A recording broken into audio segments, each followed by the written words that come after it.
think we're live.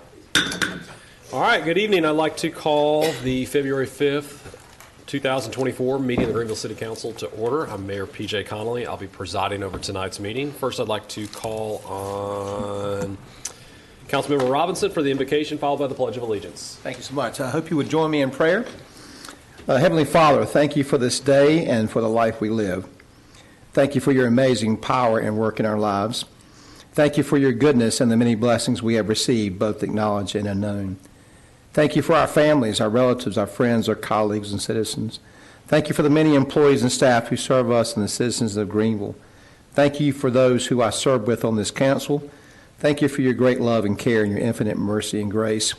I ask that you give each of us the experience, the wisdom, the discernment to properly consider all views and opinions on the issues that come before us. I ask that you give each of us the patience and perseverance and guide us as we consider and decide those issues for our citizens of Greenville. It's in your precious name we pray. Amen. Amen. Amen. Please stand for the Pledge of Allegiance. I pledge allegiance to the flag of the United States of America and to the republic for which it stands, one nation, under God, indivisible, with liberty and justice for all.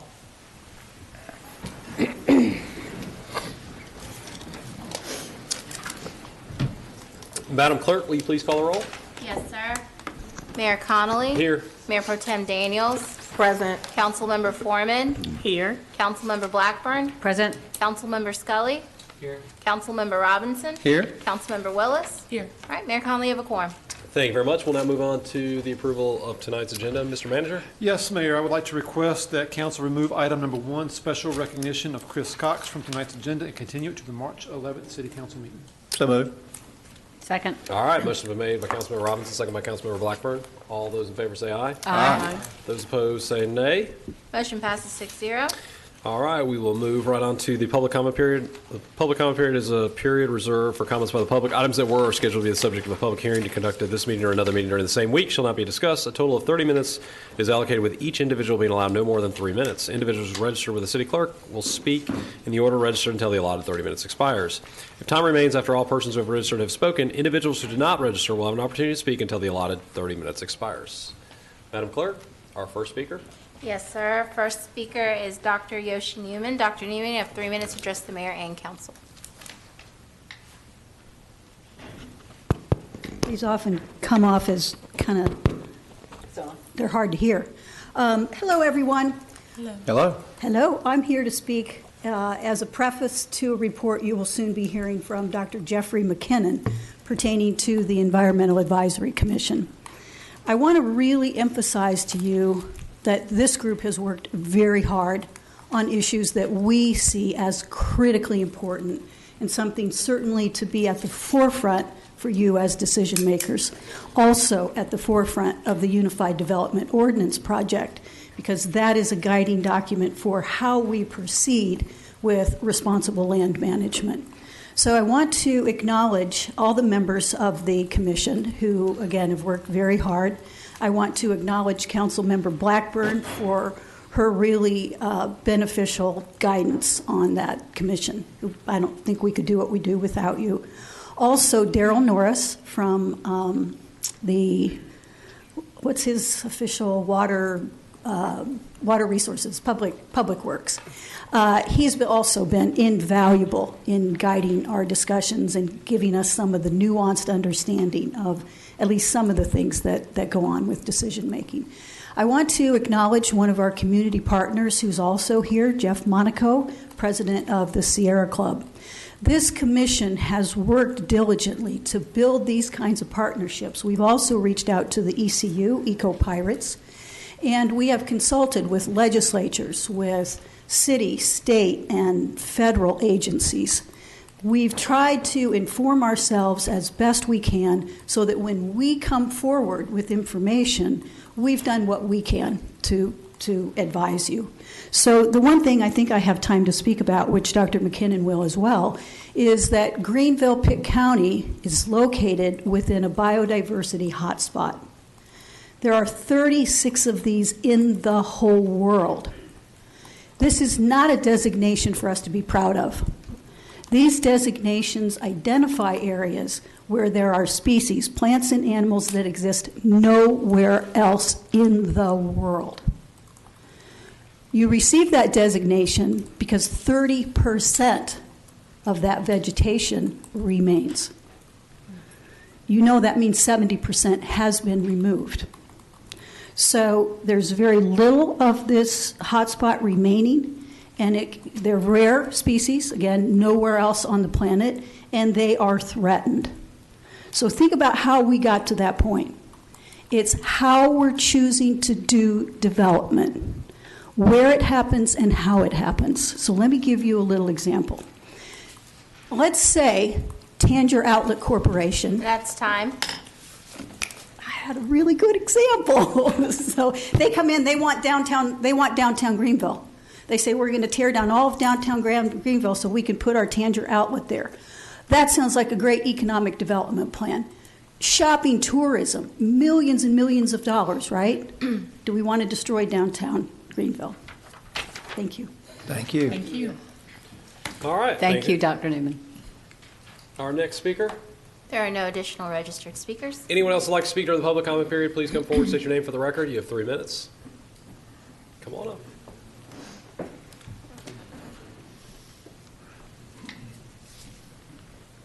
Good evening. My name is Jeff Monaco, chair of the Cypress Group of the Sierra Club. We represent, about 700 members and supporters in northeastern North Carolina, including many, many in Greenville. I'd just like to say a few words in support of what Yoshi said and what Dr. McKinnon will be saying in a few minutes as well. I'd like to start from the point of there's a new term that's science is starting to accept called the Anthropocene. And it's the epochs. There's the epochs that go back through time. And a lot of people are starting to accept that the Anthropocene means we're in an era of time now where humans have the ability to affect the environment. Before, up until the Industrial Revolution, humans, no matter what we did, could not have an overwhelming effect on the environment.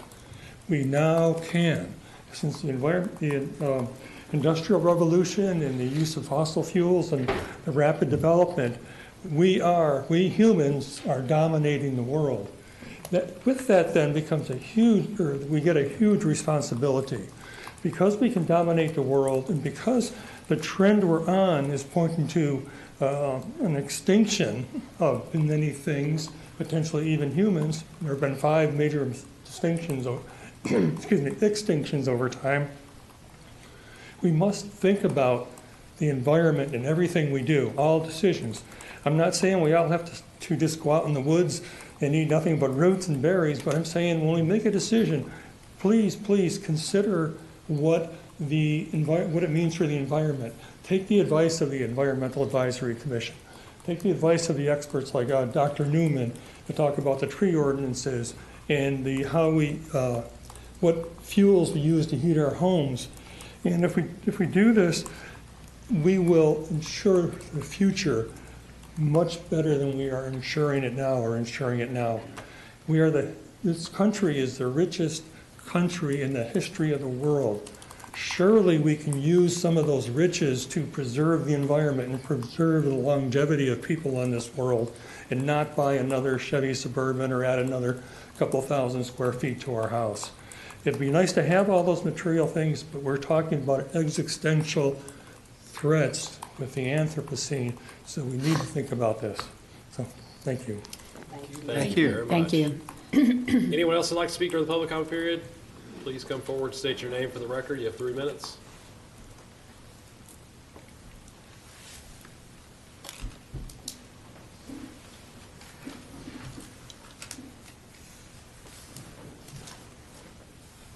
All right, seeing none, we'll move on to the consent agenda. Mr. Manager.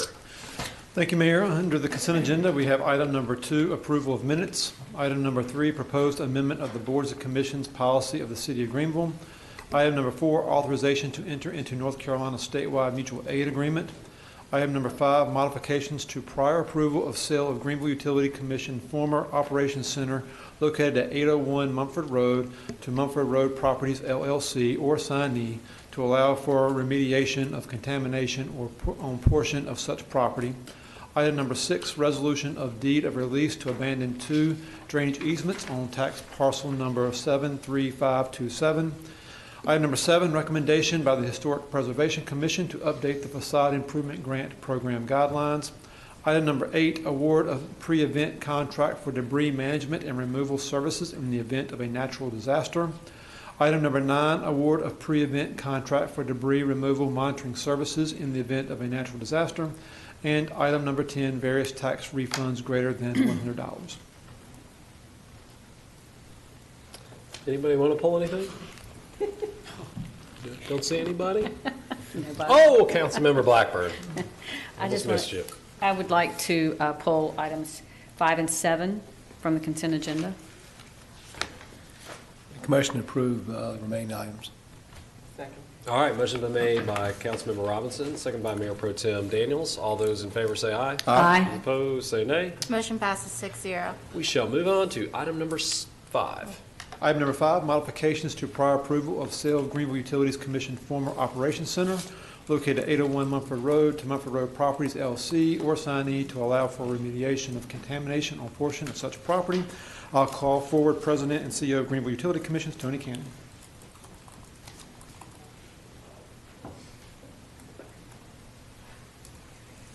Thank you, Mr. Manager. Yes, ma'am. Thank you so much. Just a couple of quick questions. One, and I appreciate all the information that has already been provided to the council. I just wanted to publicly have this opportunity to talk about the contamination, just to the extent that, from my understanding, it's not toxic, and it's something that's able to be remediated through just sort of rain and soil. Can you just speak a little bit about that? Yeah, so it's a 33-acre site that we have there on Mumford Road. Within that site, as we were doing the environmental assessment, there was one area where we had truck wash and some parts cleaning there, and there was a cleaning solvent that was found in the soil. We entered into a voluntary agreement with the state of North Carolina in order for that to monitor that while it naturally attenuates over time. So we had to modify the agreement to satisfy the lender for the purchaser, and we carved out a 6-acre area there.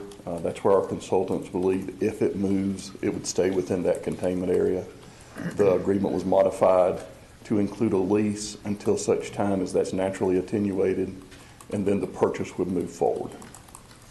The other question has to do with something that I'm not familiar with. So like I say, I do not have familiarity with this, but it has come to me, which is the possible presence of fans and other items that were associated with the former cryptocurrency mining that was going to come to Greenville. Can you address that? Or is that on site? Is that something that's part of the sale? Or I think there may be some things left on site there, but once we entered into the lease agreement with the purchaser, they've had control of the site for some time. Whoever took control of that property from the crypto miner, they entered into an agreement with the purchaser, I think, to maybe store that there, but I'm not familiar with that. I can't speak with authority on that. That's just my general understanding. so some of Compute North's former assets are still on the property and will convey to the new owner, is that right? No, I think there are some. I would hate to misspeak here. I'm not sure. I haven't been out to that property in some time. I think there may be a few containers left there, and there may be a lease agreement with the purchaser in order to keep that there until such time as it can be removed.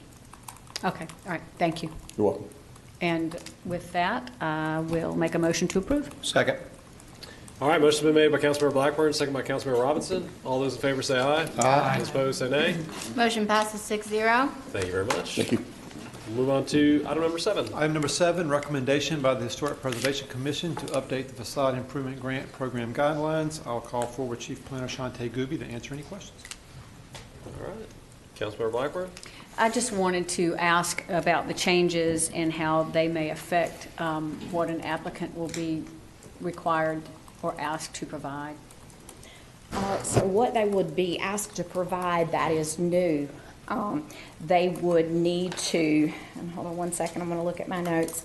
What they would need to do is they would, first of all, need to be able to provide the financial information to show that the project can actually be completed, so that whatever the project is, they either have the capital, the loan, resources to get it done, because if the project isn't completed, they don't get reimbursed. And so we want to make sure that we are holding and encumbering funds that can be spent. Otherwise, then they can be lost. Another thing that they would have to do is they will have to have general liability insurance on the improvements. They are required to keep that for the maintenance period. So any of the improvements have to be kept in place for 3 years. And that insurance is there so that if something were to happen to those improvements, maybe a car accident or something, that those improvements could be put back so that the investment of the city's tax dollars stays for its maintenance period.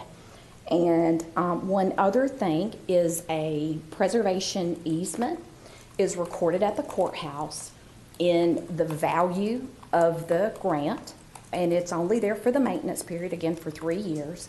That is recorded at the courthouse so that if someone else were to buy that property, they would be aware that there are grant monies tied to it. And at the end of the 3 years, then that easement would be satisfied and it would be taken off of the property. Okay, thank you very much for that information presented so that members of the public will have it. And with that, I'll make a motion to approve. Second. All right, motion been made by Councilmember Blackburn, second by Councilmember Scully. All those in favor say aye. Aye. Opposed say nay. Motion passes 6-0. Move on to new business. Item number 11. Item number 11 are new business presentations by board and commissions. The first presentation tonight will be from the Affordable Housing Loan Committee. I'll call for Committee Chairperson Martin Tansky for the presentation.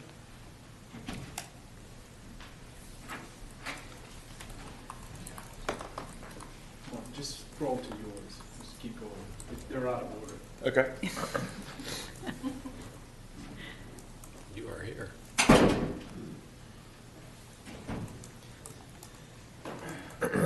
They're killing the surprise.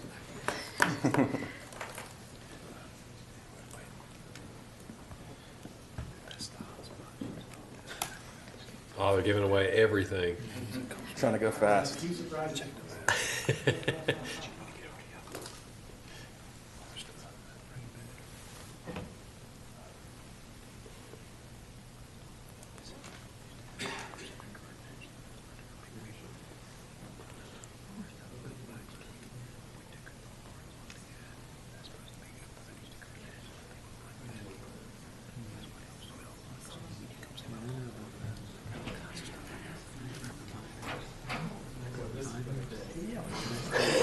Just come over. Okay. It's all right. All right. Good evening, Council. I'm Martin Tansky with the Affordable Housing Loan Committee Affordable Housing Loan Committee. Wanted to make a presentation on what we've been doing over the past year. I've been chair for the past year. Just wanted to update you on the work we've been conducting on that committee. So our efforts to develop the private and public partnership sector in the town have been moving right along. We are in the process right now of going through another round of HUD funding. It's going to be happening in the next 2 weeks. We've got some presentations that we're going to be hearing at the next meeting on the 14th. Some of the applicants that we have this year are Community Crossroads Center, Center for Family Violence Prevention, Boys and Girls Club of the Coastal Plains, Martin Pitt Partnership for Children, and Habitat for Humanity and Koinonia Christian Center for Church. All those organizations have different programs that help community out in different ways, whether it's affordable housing, youth programs, and domestic violence shelters for citizens of Greenville. What we've done over the past year is approved one home DPA loan for 20%. Habitat for Humanity has actually closed on that house and delivered it to the family. We've also reviewed federal program plans, the 2022 CAPER program, the annual action plan, 5-year consolidated plan and assessment for fair housing, as well as a neighborhood revitalization strategy area. We've recommended $179,000 to nonprofit organizations in the fiscal year of 2023, and we've got $150,000 coming down the pipe for this year. That's my presentation. If you've got any questions, I'd be happy to answer. I thought it was amazing. Thank you. I did. Great. Any Everybody good? questions? I just have one. Mayor Pro Tem Daniels? So the $20,000 down payment assistance for the Habitat home, 20%. the 20%? Yeah. Is that part of, and I don't know if this is you or not, but is that part of the 2 parcels that we just provided to them? I'll have to defer Okay, to and I'm sorry. city staff. No, it's okay. Yes, so there are several components for the Habitat partnership. Okay. One was the deeding the lots over, and then providing some reimbursement for the construction of the homes, and then also providing down payment assistance to help the home buyer get in the home. So 3 parts to making that, to rounding out that story. Yes, thank you so much. Yes, ma'am. Any additional questions? Thank you for your hard work. Yep. Thank you. Thanks for all you do. Appreciate it. Yep. Thanks, Martin. Thank you. All right, we'll move on to our next presentation. Mayor's second presentation is Environmental Advisory Commission. I'll call for Committee Chairperson Jeff McKinnon for the presentation. Thanks. I'm going to have to line this up. Yeah. Want me to use that one?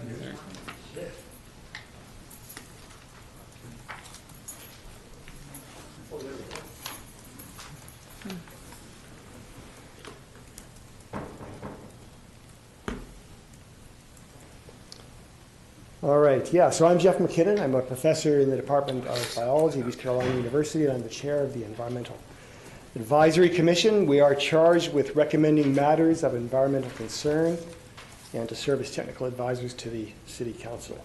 And we are very enthusiastic about this task because we are well familiar with the importance of our region and its status, which we are emphasizing tonight as a global biodiversity hotspot, the latest addition to the 36 on the planet.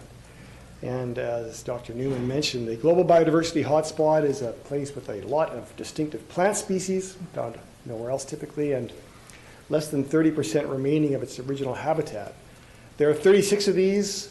They comprise less than 2.4% of the Earth's land surface area, and yet they constitute an enormous percentage of biodiversity.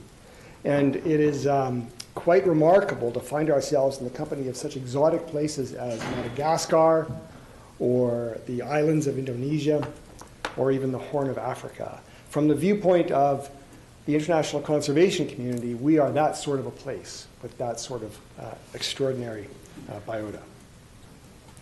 We are also enthused about the recent developments on the City of Greenville mission statement goals, which apparently now include, or will shortly include, to enhance community engagement, safety, wellness, and environmental responsibility. So it's great to see this priority recognized. Our members, myself, I'm chair, Yoshi Newman is vice chair, Christy Dixon, Josh Gardner, Robert Shaw, Tom Trevathan, Karen Ziff. I've left honorifics there. I worry about getting them wrong. But I will just note that we bring a broad range of perspectives and expertise to our work and are extremely dedicated to these tasks. We are grateful for the support of Marion Blackburn, Lisa Kirby, Daryl Norris, and Wanda Martin in our work.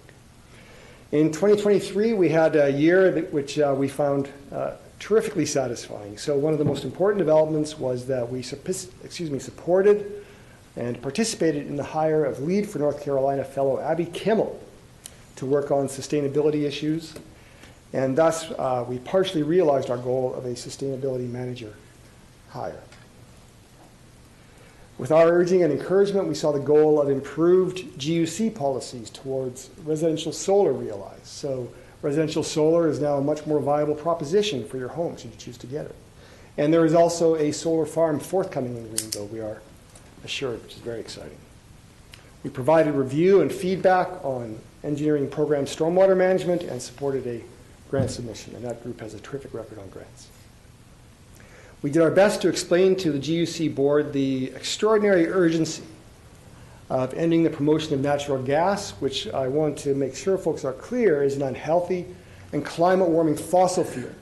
It's not always presented as such, but that, in fact, is what it is. and we saw hints of progress on getting this message across. We continued postings on social media on environmental issues and participating in community outreach events. We worked on relationships with various community organizations, with members of the GUC board, and with some of yourselves. We look forward to meeting more of you who've recently joined the council in the coming year. Finally, we met with local business owners and officials to explore locations for additional EV charging stations, with Tom Trevathan taking the lead on that particular task. In 2024, our goals are to establish a permanent sustainability coordinator position with your support and approval, we hope, or to see that happen. We hope to work further with the GUC board and others to encourage a shift away from fossil fuels and toward renewable energy, and we're interested in exploring how to improve oversight to these ends. We plan to continue to encourage community environmental stewardship through social media posts, collaboration with various community organizations, and outreach events. And we're just beginning an effort to investigate and make recommendations regarding regionally important air pollutants that may not be adequately considered at present. We will continue to research funding and location opportunities to promote and encourage the placement of EV charging stations throughout the city, as that's essential to the transition to electrical transportation. And we are working to review current tree protection and planting policies and making recommendations on these matters. I want to highlight a couple of goals in particular that are especially close to our hearts. The first is the sustainability coordinator position. So what does a sustainability coordinator do? Our thoughts on this were influenced to a good degree by what we learned about what Asheville is doing with that office. And there they set goals for carbon emission reductions and collaborate with department managers to achieve such goals and apply for grants on these and related activities. They also work with the Southeast Sustainability Directors Network to learn about best practices, to implement them, and to collaborate where appropriate. That office and similar offices have substantial financial value. So at East Carolina University, since the establishment of a sustainability office there, we've seen a decrease in purchased electricity of 19%, with avoided energy expenditures of over $60 million since 2003. In Asheville, they estimate they're saving $1.3 million a year. So these are numbers that are far from trivial. Here in Greenville, we've had some very encouraging developments lately with the, I read about the new Green Corporate Park solar manufacturer, apparently soon to be established, potentially at least through Project Gen, with potential payroll of $48 million. And we think that a sustainability office in the city could facilitate the recruitment of further similar enterprises. I should mention that at present, Abby Kimmel has been working on researching strategies to effectively reduce residential recycling contamination, which is a quite significant matter because the new contract that's coming forward on recycling is going to have much higher financial penalties for such contamination. And she's also in the process of submitting a grant on education and outreach for such work. She is also working on a cost savings analysis for alternative fueled vehicles, with the goal of developing a policy on future vehicle purchases and alternative fuel for the city. So some good things going on there. Our second goal is the transition from natural gas to sustainable energy, and accelerating that, given the urgency of the matter. We probably are all aware that coal was a key energy source in the 20th century, but one which caused a great deal of harm in the process. And there's been a great effort in the late 20th century and the early 21st century to transition to a less harmful fossil fuel with natural gas. But clearly, we can't continue to rely upon fossil fuels in a period of global warming. And so it's essential that we now make the transition to solar power, wind energy, and other renewable energy resources. And this is happening all over the world in Western nations and many others. We've done some good things here in Greenville on moving towards solar. They're baby steps. There's a lot more to do, but we've made some very encouraging and heartening progress on these matters. But we also need to continue to work on reducing the fossil fuel part of that equation. There's now abundant evidence of the harm to the environment and to individual health that arises from the continued use of natural gas. And so we would like to see the communications coming out of our utility change on this matter. So we'd like to see us stop referring to natural gas as an environmentally sound energy source, which we consider to be incorrect. We'd like us to not be encouraging people to install natural gas fixtures in current homes or new homes, but instead be focusing on electric utilities. We'd like to get away from the idea of encouraging natural gas in stoves, given the documented effects on childhood asthma of that practice. So, to sum up, a prosperous and healthy future, is a greener one in Greenville as elsewhere, and here we have made some critical steps forward. It's now time to take the next steps with a permanent sustainability coordinator and an accelerated transition away from natural gas. I would be happy to take questions. Thank you. I do have a question. You mentioned about hints of progress with Greenville Utilities Commission, and I know you talked about and circled the wording that you'd like to see in the progressiveness. What hints of progress have you seen? They're hints. So in informal conversations with a few of the engineers and staff, we've had folks express interest in learning more. Gotcha. Which is good, but hopefully we can move forward. Gotcha. Councilmember Blackburn? Unless other peers have questions, please go first. You go ahead. Well, I just wanted to commend the EAC for all of its work. I've been working with the EAC now last term and now this term on council, and it's a group that is truly dedicated to having lively and vigorous discussions about what are good environmental policies in a real life way, not just in a sort of a pie in the sky way, but in a practical way. What can we do? How can we make a change? And I just commend them for their work. We do have a lot of very lively discussions, and one thing that does come up from time to time, which wasn't part of this presentation, which is the value of a plant-based eating and vegan choices when it comes to the environment. Meat, dairy, and eggs are considered one of the top contributors to greenhouse gases and climate change. And so that's something that I think we have to consider when we look at all of these issues. And that's one of the things that I, again, applaud the EAC for, which is taking on issues that are difficult and sort of kicking the hornet's nest. Because just the way that tobacco formerly was king in eastern North Carolina, we now understand that tobacco was very, very harmful for people, and we have moved away from that as the cornerstone of our economy.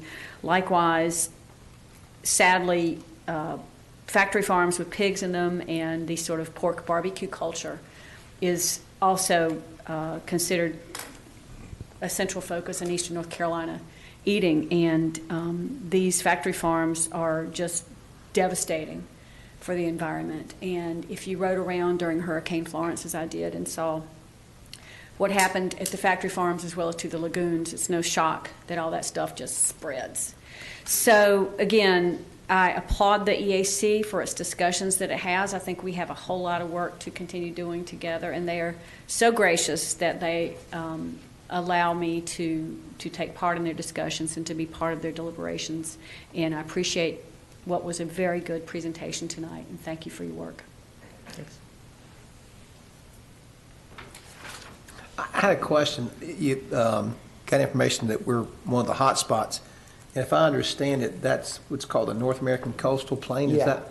And it looks like it runs from northern Mexico all the way up to Massachusetts. Is that correct? Yeah, strip along there, yeah. So I would love to hear some information about what species in our state are endangered and what our threats are specifically, that, things that we can look at to effectuate a change if that's possible. Yeah, I can tell you a little bit about that. So most of my own research is elsewhere, but I can tell you a little bit about that. So one of the most famous ones, it's written about by Darwin and others, is the Venus flytrap, entirely confined to a narrow area in the coastal plain around Wilmington, North Carolina. Another animal that I find it mind-boggling.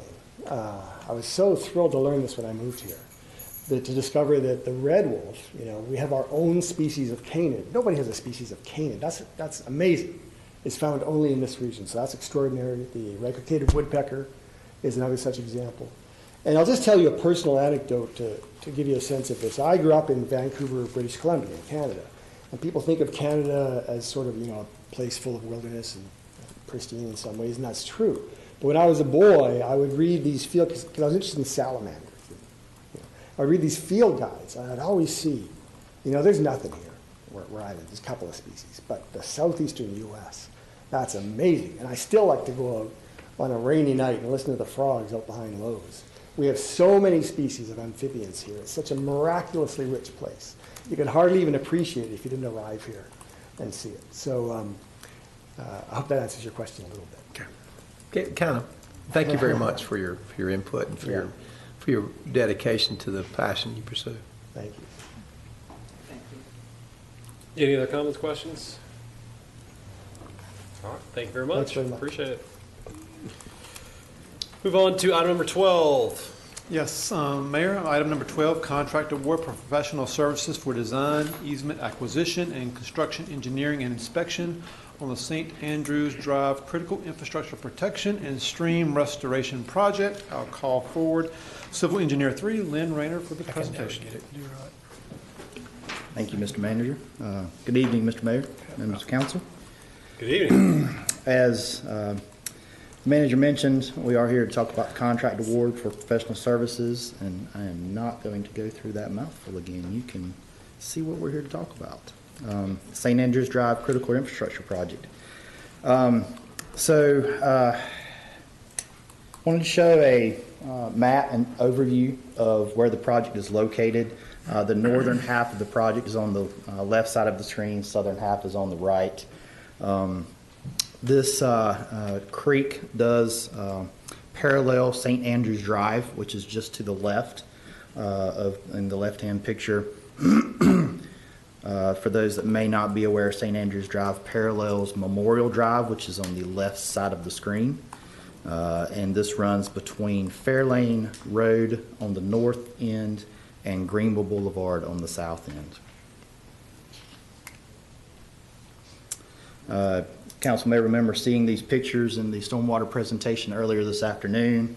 The need for this project, the existing stream is deeply incised. It has eroded over time due to unstable soils, lack of adequate root system, high water velocities.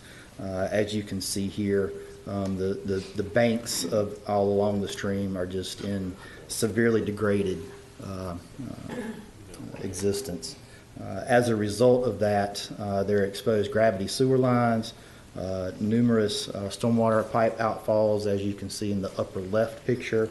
There are some transformer boxes close to the top of bank at certain locations along the stream, and all of which is being endangered by continued eroding and incising of the stream. So this project proposes to restore about 3,200 linear feet of the stream with different types of activities in the restoration toolbox, including benching, gabion walls, grade control structures, and some natural vegetation. And again, this will involve providing protection for some critical infrastructure, as we've noted. So back in October, staff advertised a request for qualifications for professional services. In late November, we received 3 proposals. A selection committee of 4 staff independently reviewed each of those proposals and rated them individually. And each of the 4 staff members ranked the KCI Associates of North Carolina team as the #1 team for their proposal. We do anticipate throughout the life of this project there will be 3 task orders The first task order that we're talking about tonight will be final design. Then at appropriate times as the design progresses, we will negotiate a fee for task order number 2 and task order number 3, as you see here, and those will also come back to council for consideration of award at that time. So task order number 1, base services for professional engineering services. Those services will provide, as included here on the screen, grant management. I won't read each of those. Community outreach and engagement as we proceed with the design. Obviously, as if you recall from the pictures, this is adjacent to numerous properties in folks' backyards, so we will have some community outreach as part of this project. For the fees associated down here at the bottom of the screen, $589,269. So with that, we are requesting council's approval for task order number 1 and award the contract to KCI Associates of North Carolina. And with that, we'll take any questions. Any questions? Councilmember Willis? Can you give examples of the community outreach? So we would typically contact property owners directly. We would advertise, on the city's Facebook page and other methods of advertising. But we would typically have a combination of maybe meeting on site with property owners, but also providing an opportunity for maybe a virtual meeting. We have offered those as opportunities in the past.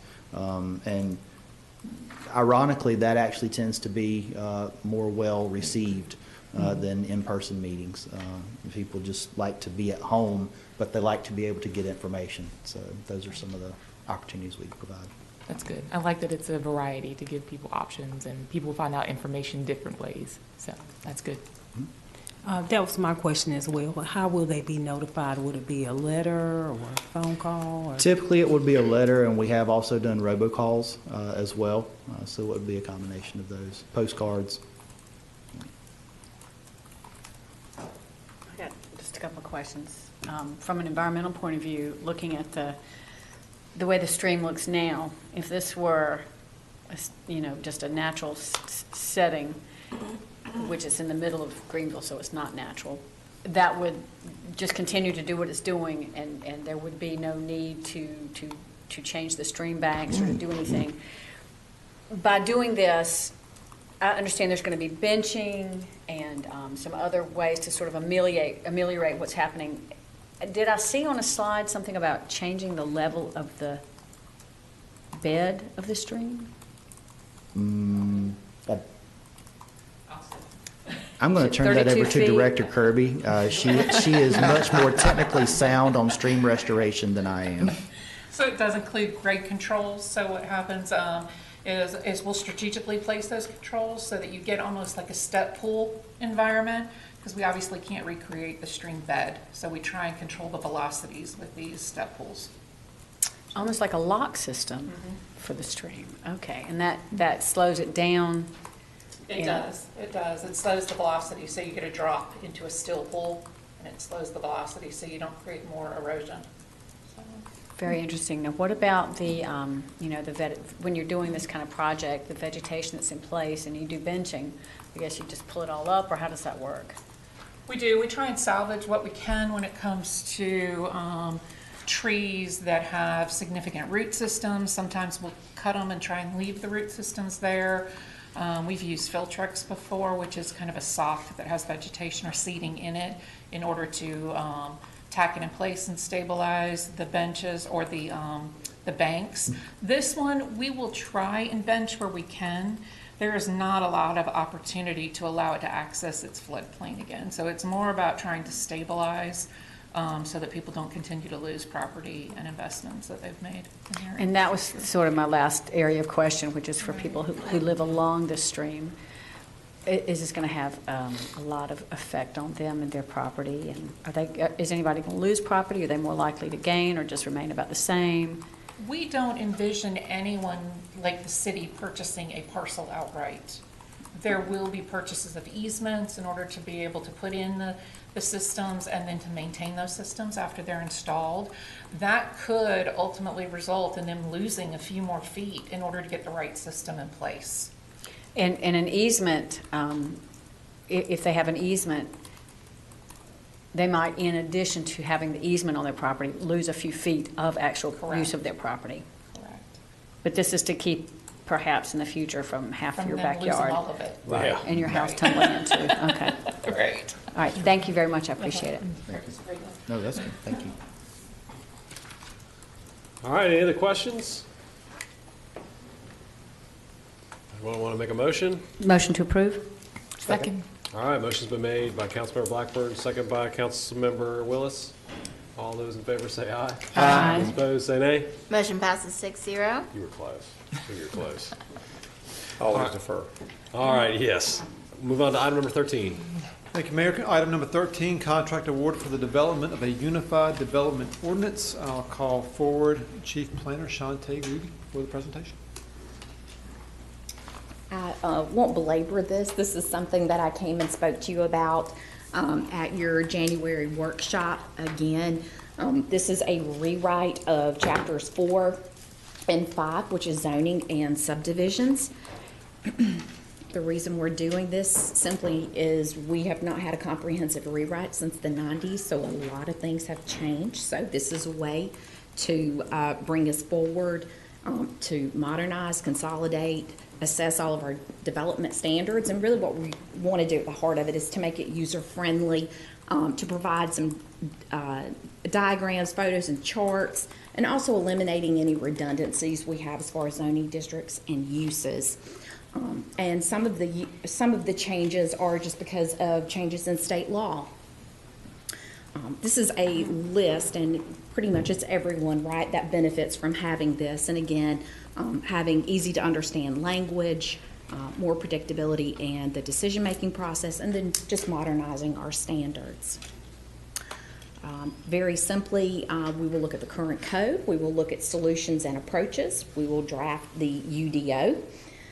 As far as who will be helping us, we have a consultant who will be helping us. We will establish a task force of citizens and also community partners, extensive public engagement, and of course the draft and the final copy will be presented to the Planning and Zoning Commission and to City Council to keep you in the loop. Again, tonight, if this contract is approved, then city staff can start working with our consultant. It's roughly an 18 to 24 month period, so there's a good chance that as your term is ending, you may not see this happen, but you certainly will be well aware of it and part of the process. Oh, and with that, I will be happy to answer any questions. Any questions? Councilmember Blackburn.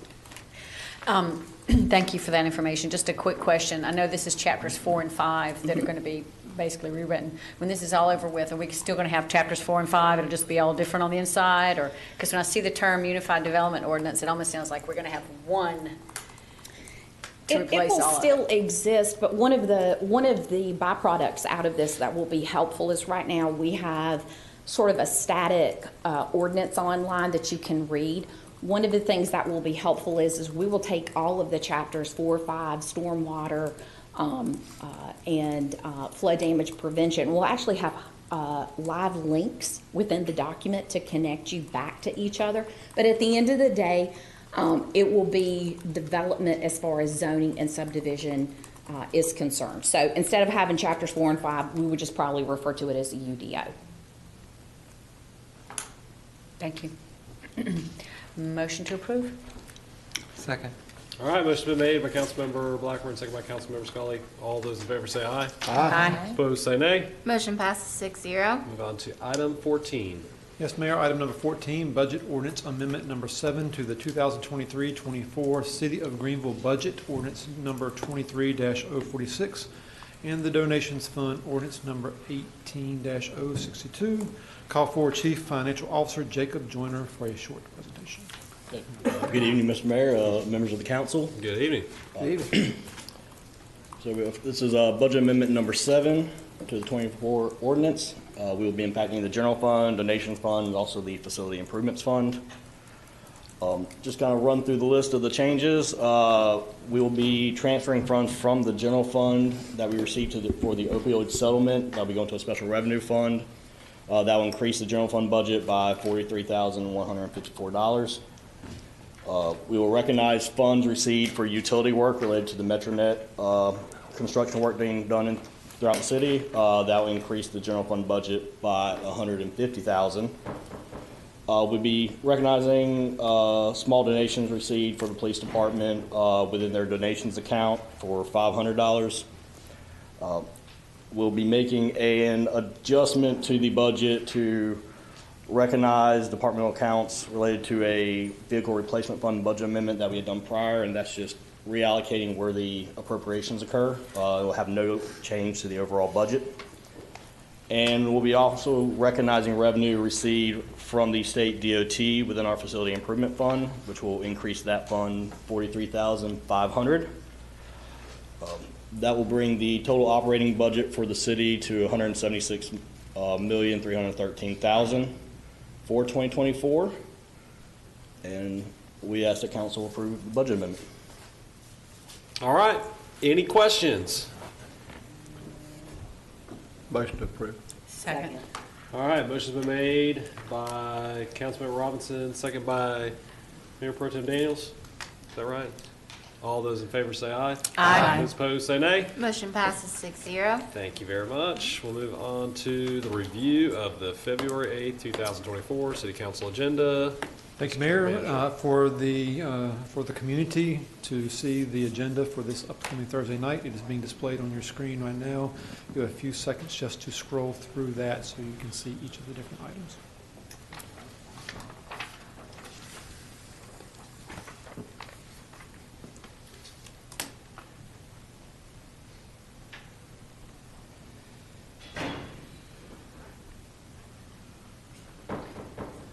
Night's getting better. He got his tie back on. There's the second hand.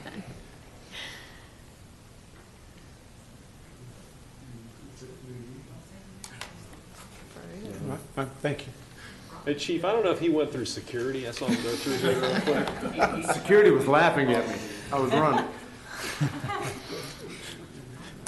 You might want to wand him before he gets out of here. Here we go. We good? Yeah, we are good. All right. Move on to your city manager's report. So, in celebration of the city's 250th anniversary, we are pleased to present and share another video from our reflection series in which local historian Roger Kammerer tells us about a very large estate that was once occupied by the property on the corner of 14th Street and Charles Boulevard. Here is the story of Westbrook's Jewel Box and the unique way in which the first public pool in Greenville came to be.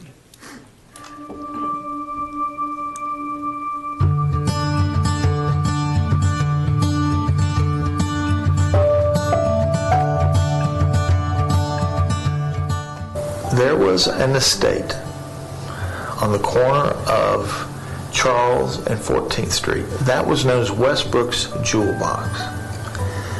And this couple came to Greenville and bought this piece of property and put a big fence around it, built a big mansion that had a ballroom upstairs. They had a zoo. They had a large artesian well pool. They had another house for the caretaker for the estate. They had fountains. It just went on and on and on and on. So, and this is funny because you interview older people who remember about the Westbrook's Jewel Box, the older people who knew them. Her husband was much younger than she was, and she put her husband up in a car dealership on 4th Street. And they just happened to be using dynamite one day, blowing up land to create another fountain. And they discovered oil. Well, the next day, the Raleigh paper, big, huge letters, oil found in Greenville. sort of big oil boom, type of thing. Well, people literally went crazy. They went absolutely crazy. And so people were trying to buy all the neighbors' land around, thinking, oh God, and they wouldn't sell. Unbelievable. Just talk about, we're all going to be rich, and no. Well, then somehow they got the state to bring an engineer, chemical engineer down or whatever, to test the oil. Well, he took it back to Raleigh. Well, for some reason, it took him about 6 months to come back with the report. So he finally came out with it, and everybody was so excited it was just going to be the biggest thing ever. And so he said, oh, it's good oil, really good oil. And so everybody says, yeah, we're clapping and doing some stuff. Used oil, but it's really good oil. It seems that since the beginning of cars and stuff, somebody, a neighbor, it was a mechanic, and dumped all of his oil onto his property, and somehow it just all seeped and pooled right where she blew up that thing.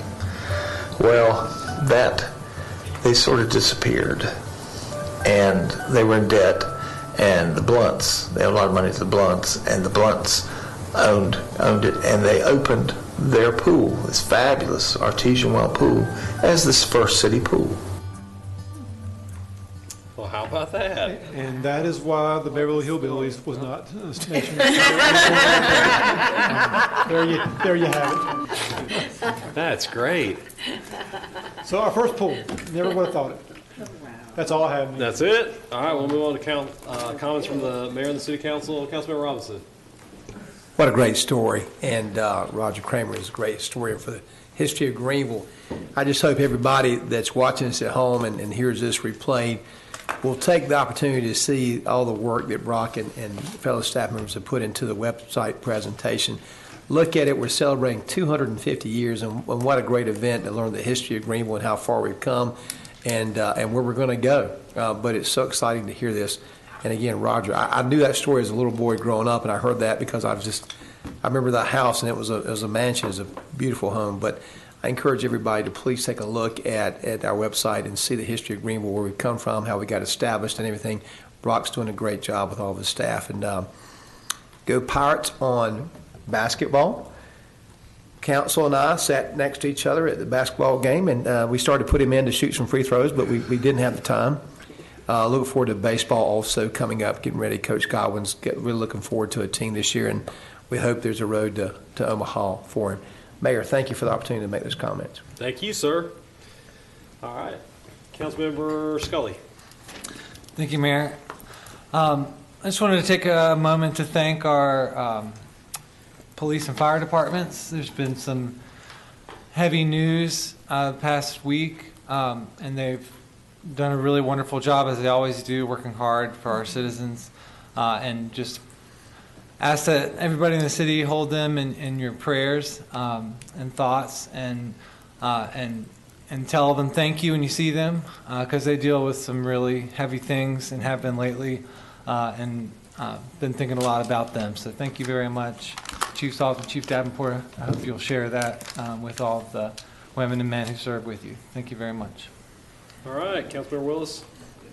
Oh, thank you, Mayor. I just wanted to say that we had a great meeting tonight. I thought it was expeditious, and so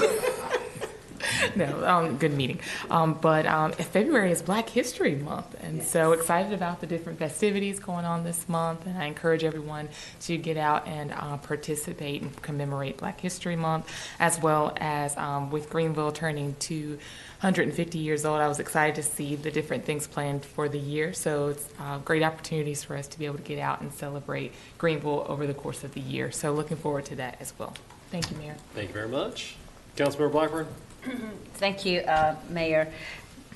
Just again wanted to thank the Environmental Advisory Commission for its presentation and for its good work, continued good work. I also wanted to just take a minute to thank my peers on council and to share a bit with the public about our planning session. If you weren't there or maybe weren't aware, every year we have a planning session, and basically we all go into a room and nobody comes out until we agree on things. Which is open to the public. Which, of course, it's open to the public, but it's hard to get people out at 8 a.m. on a Saturday morning and, 4 to 8 on a Friday night. in tandem. We had some incredible discussions and very refreshing discussions. And by that, I don't mean easy discussions. I mean discussions where some of us really dug in. And we explained why issues were important to us, and we explained why we felt that they were important for our community. And in some ways, we had a shift of the way we focus on what we do as a city. And it was very meaningful. There were times when there was conflict.